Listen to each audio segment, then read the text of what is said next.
Welcome to a special edition of Panda's Ponies, with a large crowd in tow, with word out that Mathieu van der Poel would be making a special appearance.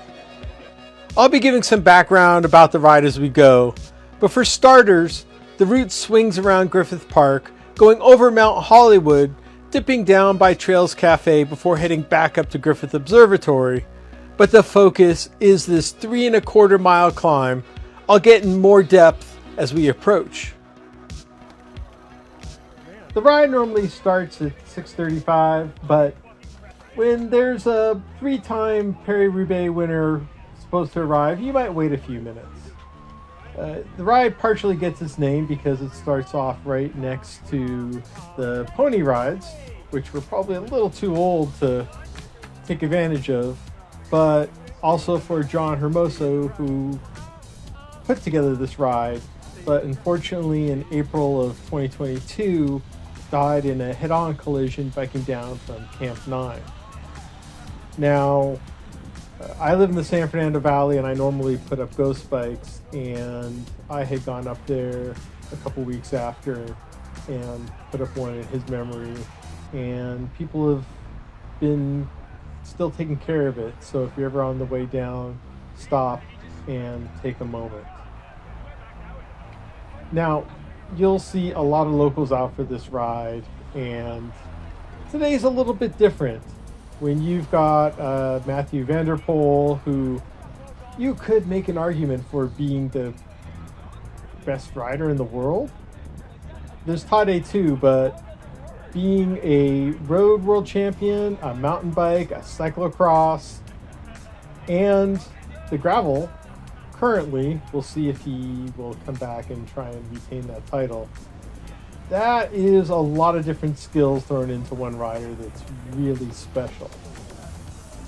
Now, right now we had started off in the southeast corner of the park, and we're kind of doing a semi-counterclockwise loop, and the I-5 freeway is just off to the right. But really, as we're going around the park in this direction, the LA River is really what kind of forms a boundary that we'll be encircling around. Right now, you can see the pace is pretty calm. Riders are trying to stay in the right-hand lane. Unfortunately, in this part of the park, there are no sidewalks, so there's a horse path a little bit further off to the right that people can hike on, not allowed for bikes, but that's another option for people getting by too. But unfortunately, if people are trying to get by, oh, who's that? Yes. Well, I was pretty impressed when he came up on me.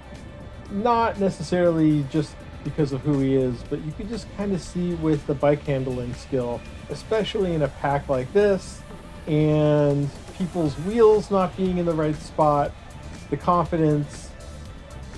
There's just a certain level of bike handling skills. You see people that are in that top echelon of riders, and he may be the best at all that. I mean, if you've ever seen him compete in the cyclocross world championships, and I don't know how he handles a bike like that, but just having him right there and seeing his steadiness, especially when you get a group of people who you don't know what their skill level is, and everybody's out there trying to get photos, and that's we over there that is taking photos, which was a plan ahead of time.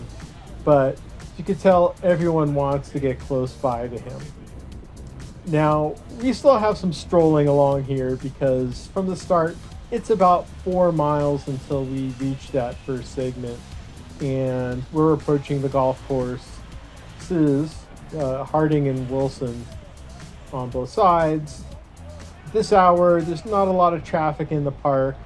There has been some changes made that has cut down the number of people cutting by on the freeway, where the Ventura and the 5 freeway interchanges over there, but there he goes. And you can kind of tell here that we're picking up a few more riders in this spot, but he's definitely nice, saying hello to people along the way, And yeah, people on the other side of the road biking was discouraged by this group.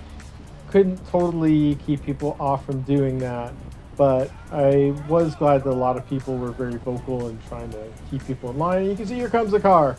So yeah, you definitely have to be aware here when you're biking in this area. And Peloton skills, you have to be careful. Crossing the wheels, you just never know when somebody's not paying attention looking over. So I was trying to get up front, not necessarily to take on Vanderpool, but obviously you see it in the Pro Peloton. The further ahead you are, the safer the riders feel. But the ride was definitely bunching up. Now, one thing when you watch the tour or other races, you can tell the overall speed by basically the width of the peloton. As you can see here, it's pretty fat.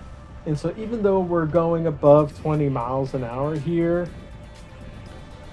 there's definitely room for everyone here to push it a little bit more.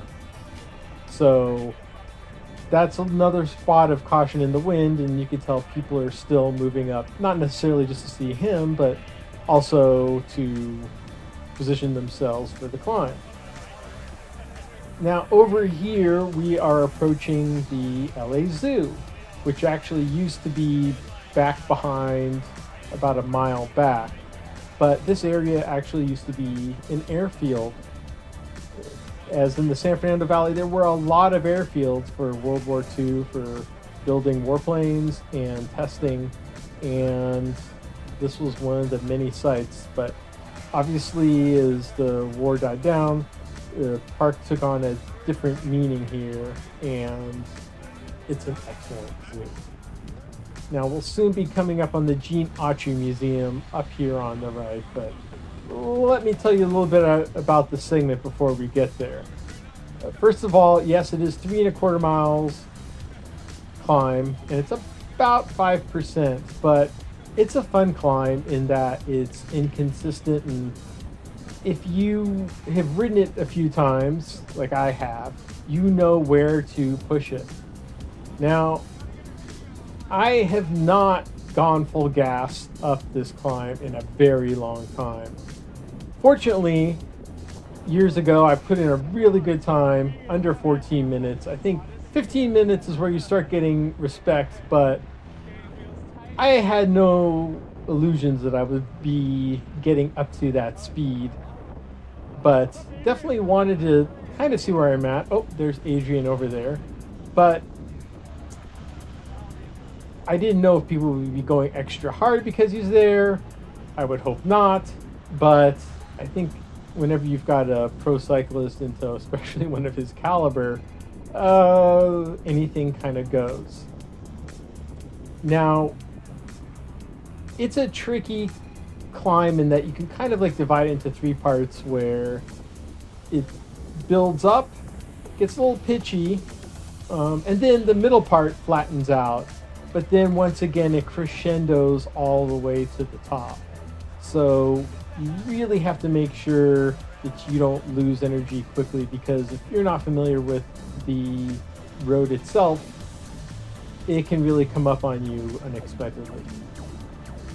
Now, what is interesting is where the climb starts, it's a closed road. That wasn't the case when I had set up my time years ago, but that is a recent add-on. As you'll see once you enter onto this road, that not only is it closed, but that was something that was actually pretty new. They workshopped opening part of this road up many years ago, and they opened up a small section on Mount Hollywood Drive, and there was just a lot of people driving their cars up there, leaving trash, and they knew it was a big mess. So what's interesting is the park superintendent, Joe Solisas, decided to go the opposite way and make the park a little bit more bike friendly. Part of it you'll see is when we start this segment in about a mile that it is gated off. And what cyclists around here typically call Trash Truck Hill. There's actually another way up there that was right behind the zoo, but this is the established way that for the climb. Especially that part, it's a little bit more pitchier on that side, and you've got a lot of people out there from the golf course that you have to navigate as well. As you can see off to my left, that's Abe of BC Fitting, and also if you happen to be in the Pasadena area on Monday nights, is Fu Chow Rides roll even through the winter, although they do it every other week in the winter.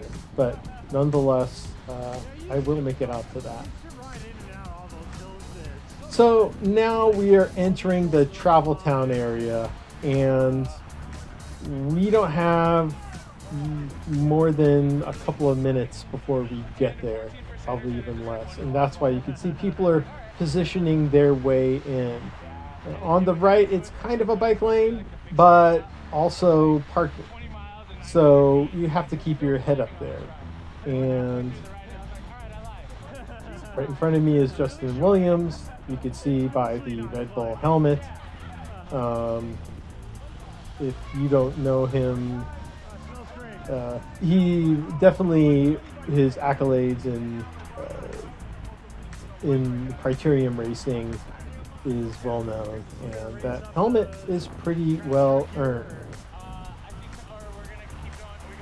But you can see everyone's kind of moving up. I'm kind of focusing a little bit more, and you can see the hand pushing over there is not being in position where crossing the wheels, falling down. I want to make it up this climb. So we are nearing the front of Travel Town Museum, and whenever I start off in this direction, there's a little bump in here, which you really need to keep momentum on, because you can really swing back a couple people if you're not paying attention. And this is really the part where you start to signal, I gotta start ramping up and building speed. Now, the one biggest problem about having this many people out is fitting through that gate. There's a couple of apertures to get in, and that wasn't a problem when I set my time, but there was an issue later, which hopefully won't happen with the group today. But we've just done the little bump. We are making our turn here, and to the right, basically you'll see Forest Lawn Drive, and you know, me and Abe are laughing now, but there's a certain point in rides, and think about it when you do the Nichols ride here in LA, that things get serious, things get quiet, and you know that things are about to ramp up. And as soon as we got through here, well, Mr. Vanderpool wasn't so kind anymore. I think he definitely took off, and I don't know if you could see him. It should be easy back there, because definitely he just jolted off, and everybody started taking off. Now, past that gate is where the climb officially starts, and now this is a closed road, so you'll see that's kind of why people can take up both sides of this road. But this first section of it, which is a little bit over a half mile, it averages a little bit over 5%, but it slowly ramps up.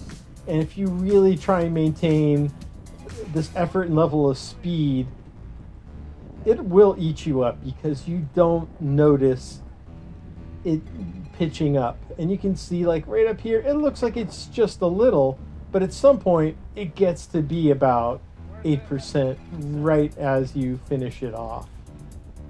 So for me, I'm just know that I have to keep a steady pace.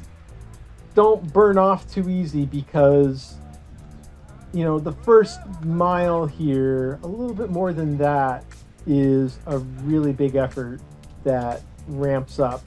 So you don't want to shoot too many bullets at this point, and I'm just basically finding a tempo.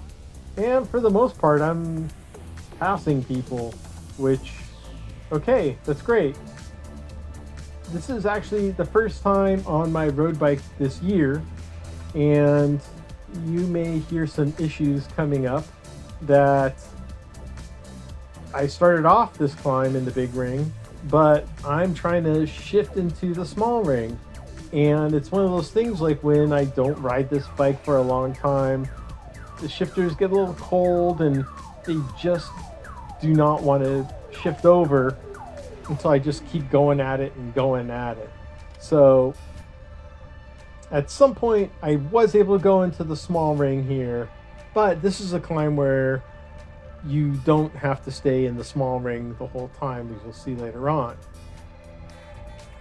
Probably the pros themselves, they could probably do this in the big ring, but I'm not going to get a contract after this. But we're starting to see the first turn off here of this section, and here's Colton and Matt keeping a good pace. They're veterans of this ride. And yes, you see the horse sign. You will see some people on horses, but they typically stay to the dirt paths here.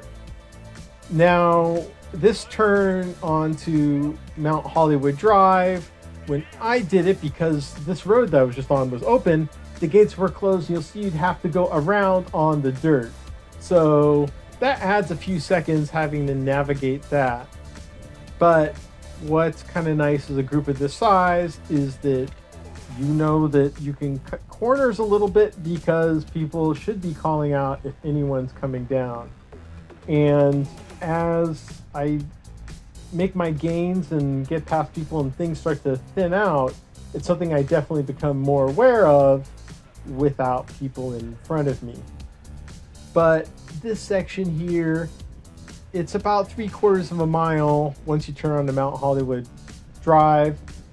It, once again, is a little bit over 5%, but it does get pitchy. So you basically have to be aware of when you come to these turns, because they just sneak up on you, and know when you have to add a little gas here. Now, I'm saving a little energy right now, because I know when the tanks come up here on the right that it gets a little steeper here, and you definitely want to push a little bit harder just to get over that, because it is a big reprieve once you get to that point. Hello. So a little bit off to our right there is Forest Lawn. You can see the tanks are right in front, and there's Justin Williams again, and hopefully no problems there on the side. Now, if you take a look at this road, not in the greatest of shape, but there are portions that were really bad that they've fixed up. Now, you may be watching this video again in 2028, because when the Olympics come around, this might actually make a great circuit course. And here's the tank. Now, I always, when I climb this up, you can't see around that corner, so always I stay to the right, because you can see things start to level off. Now, this climb would be part of that Olympic circuit, which I would hope they would do. And once you go over the top, past the end of the segment, there's a little bit over 2 mile downhill, and then a little bit of uphill that takes you straight to the observatory. So at the last Olympics you saw was in front of the Eiffel Tower. I imagine that they will be looking for something iconic, and I think Griffith Park and the observatory fits the bill. Now, we're about to hit the leveling off portion, but if you keep your eye off to the left, there is a trail that was part of a controversy, because when people were going for the KOMs before, if you took this little dirt trail off to the left, you'll see right there, you can cut off 2 of these bends, and Strava didn't notice, so you could set the KOM here. Right now, the KOM is by Phil Guyman, 11:30, and he has it by a pretty sizable lead right now, but I don't know if Vanderpool will beat it today. Now, once we get around this turn, it's pretty flat for almost 3/4 of a mile again. So it's an area where you definitely need to put up some gas. But I was trying to save energy because I haven't done this climb in so long and tested my fitness. And if you see off to your left there, that's where the path comes out. So basically, maybe about 100 yards versus 1/4 of a mile. That will definitely save you a lot of time. So this flat section here ramps up just a little bit. I think overall it's about 1%. So you can definitely gain a lot of time here and get over 20 miles per hour, which will help your overall speed. But once again, I just didn't know how much energy you would have towards the end. When I do climbs, I used to be the person that just said, might as well go all out at the beginning because I don't want to finish with wasted energy. But I've now learned that you want to save stuff in the tank, and it's just better to finish efficiently and use that energy that's hopefully still there for you if you need to attach onto the wheel. Now, what's interesting since I've done this climb is I've become a little bit of a Zwiftly. I spent probably like 5 or 6 days on that program, and I do a lot of climbing. And one thing it's helped me out, it has helped me become a better overall climber, but maybe racing wise, not as well. I find it a little bit harder for me now to catch on to people's wheels, to chase accelerations. I've basically become a Tom Dumoulin where hopefully I can get them back. Now, as we make this turn that was super rutted, thank you for fixing that. And you'll see all this new pavement here. This is about 1.25 miles left to the top, and it starts off pretty tame. As you can see, there's a little dirt along the way, go gravel, but it's not that well maintained unless there's a real big washout along the way. But here's this super wide road. You're still pretty much pumping it, and I think had gone back into the small ring in this portion. There is a case you can keep it for the big ring, but some of these corners here, it gets a little steeper inside, so I think having that flexibility in between gears is super important to me. Now, like I said, you got to keep your head up in case people are coming down, and once again, boom, here comes somebody. So made sure to definitely give space, and I think I could see more than what the camera is showing right now. But at this point, it looks like a lot of the people in front of me had thinned out. I thought I recognized the guy in front, but I'll clear that up once we get there. But this turn over here, it ramps up a little bit more, and you definitely want to save a lot of energy before the next U-turn. Now, you might recognize this area from the movie La La Land. It'll be a little bit more specific on the turn, but a lot of things have been filmed here. Oh, yep. Now I'm kind of losing it a little bit, but I'm okay. I just want to make sure here that for that last final pitch, I have energy for, because I've done it before where the last 1/4 mile averages 9%. So I've definitely emptied the tank before. I've finished that before. So this is just kind of a test of just staying within myself, seeing where I'm at, and not embarrassing myself. Now, I had no idea what my previous best time was before this. I was hoping to get something respectable within a minute or two, but I felt like I was just doing okay at this point. Now I was coming up on this rider. I thought it was Chris. The guy had a different accent, which was a real strong tell. But nonetheless, this is where my ride kind of changed a little bit. Not necessarily, hello, coming up on the La La Land tree, but staying to the right over here. You can see coming right along here. Nope, not this rider. Sorry, just a couple more seconds. But a real turn in the story for me, as we're about a third of the mile away from the top of the hill. But GoPros don't do necessarily the best in low light, but luckily things are starting to brighten up. Did have to use a little trickery to make things brighter, but yep, look to the left, that's Vanderpool. And the La La Land tree right in front where they dance. Now, I have to admit, once he went by,